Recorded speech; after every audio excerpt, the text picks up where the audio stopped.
네, 이번 정상회담이 사실 이 정상회의가 메인 이벤트이기는 하지만 이 양자 간의, 특히 이재명 대통령과 다른 정상들의 양자 간의 정상회담도 사실 뭐 전부 다 보도되진 않았습니다만은 줄줄이 이어져 왔잖아요. 네네.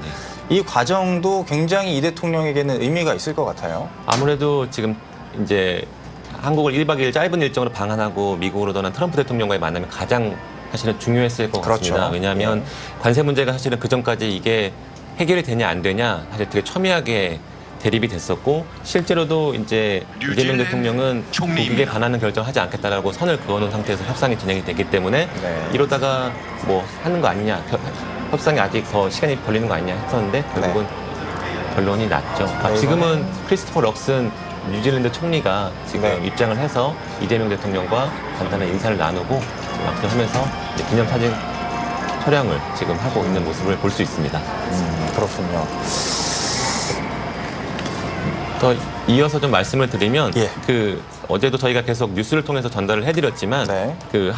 한미 간의 관세 협상은 굉장히 쉽지 않았다고 해요. 그래서 네. 트럼프 대통령이 직접 굉장히 터프한 협상가들이 한국에 있다 이런 얘기를 하면서 굉장히 그런 뭐 칭찬을 하기도 했지만 사실 그 과정이 쉽지 않다는 얘기도 하기도 했었거든요. 근데 아마 정상회담이 이루어지기 하루 전 밤에 극적으로 그런 내용들이 합의가 됐다고 합니다. 그래서 정상회담 때는 그런 합의된 결과를 가지고 회담에 임했기 때문에 그런 내용들에 대해서 굳이 관세에 대해서 얘기가 안 나와서 우리가 혹시 이게 협상이 잘 안 돼서 얘기가 안 나온 거 아니냐 맞습니다. 이런 얘기를 그런 하다가 관측이 사실 그날은 많았는데 결과적으로는 이미 합의가 됐기 때문에 그런 얘기들이 굳이 나오지 않았다고 합니다.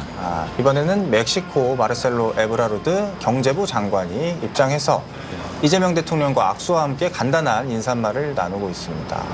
손가락으로 뭔가를 가리키면서 또 얘기를 하고 있는데요. 이게 주요 정상들이 주로 참석을 하긴 하지만 예. 경제 협의체다 보니까 대부분 대신 대참하는 사람들 보면 경제 쪽 장관이라든가 부총리들이 대신 참석을 하게 되는 것 같습니다. 관련 부처의 장관들, 뭐 장관 내지 장관급 인사들이 들어오는 거군요. 그래서 말씀을 좀 더 이어가 보자면, 그래서 이제 관세 협상이 타결된 게 또 이제 뭐 회의 일정상도 그렇고 늦은 오후였잖아요. 네. 그래서 이제 저희 입장에서도 보도해드리는 입장에서도 이걸 충분히 해석하거나 분석하고 또 전문가들의 의견을 들어서 설명할 뭐 그럴 이제 시간적인 여유가 없다 보니까 이틀째 더 자세한 상세한 보도들이 많이 나왔는데, 미국과 협상 내지는 뭐 이런 회담을 하다 보면 항상 이 나중에 미국 측 인사들이 미국으로 돌아가고 나서 내지는 미국으로 돌아가면서 한 얘기, 그리고 우리 측 정부가 발표한 얘기가 좀 불일치하는 경우가 많단 말이죠. 이번에도 좀 그런 장면들이 있었어요.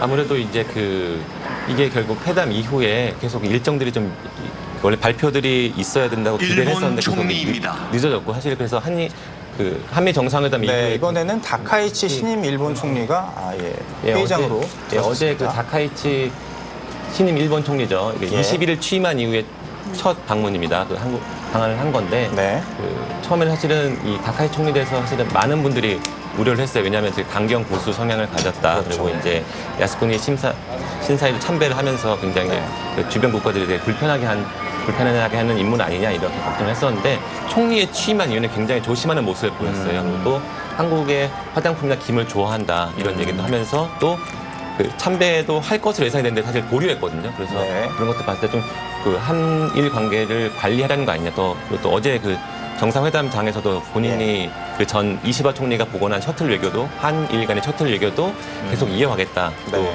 한국과 잘 계속 소통을 하겠다라고 직접 이야기를 했어요. 그래서 아무래도 우리가 우려했던 것과는 달리 아무래도 좀 발전 지향적인 한일 관계를 추구한 것이 아닌가 이렇게 생각이 듭니다.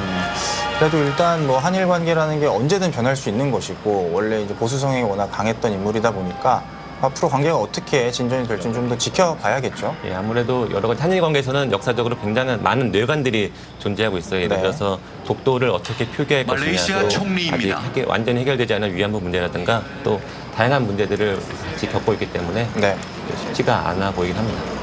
이번에는 말레이시아 안와르 이브라함 총리가 도착을 했습니다. 이브라힘 총리입니다. 이브라힘 총리가 지금 이재명 대통령을 만나서 환하게 웃으면서 가벼운 인사말을 하고 있는 것으로 보이는데요. 회의장에도 이제 정상들이 사실은 저희도 굉장히 궁금해요. 거의 이런 정상들이 처음 만났을 때 어떤 얘기를 나눌까, 그러니까요. 어떤 주제로 나눌까. 사실 그런 것들 그 정상들이 굉장히 고민을 많이 할 거란 말이죠. 그래서 어떤 말을 했을 때 상대방이 좋아할지도 사실 되게 관심 포인트이긴 합니다. 사실 그 첫 마디를 어떻게 하느냐가 뭐 호감을 살 수 있는 굉장히 중요한 그 분기잖아요. 그래서 보면 정상회담도 보면 이재명 대통령이 뭐 다른 국가 정상 언어에 맞춰서 뭐 일본 총리를 만났을 때는 일본어로 이야기를 하고 베트남 총리를 만났을 때는 베트남어로 인사를 건네기도 하고 뭐 이런 보도도 많이 나왔었는데 저 21개, 뭐 20개 국가 우리나라를 빼고 정상들의 언어를 다 외워서 인사를 했을지 그것도 참 궁금한 대목입니다. 네, 그래서 아무래도 그 해당 국가, 자기가 주로 쓰는 모국어를 얘기해 주는 건 사실 상대방한테 큰 호감을 얻을 수 있는 굉장히 방법이거든요. 기분 좋은 일이죠. 그래서 예. 경주 시내를 저도 좀 돌아다니다 보니까 그 회원국들의 언어로 환영합니다. 그 뭐 웰컴이라든가 이제 이런 각국의 언어로 그 표기된 환영합니다 얘기들을 이렇게 현수막을 좀 볼 수 있었거든요. 그래서 아무래도 그런 것들을 보면은 경주를 방문하신 다양한 국가의 인도네시아, 분들이 좀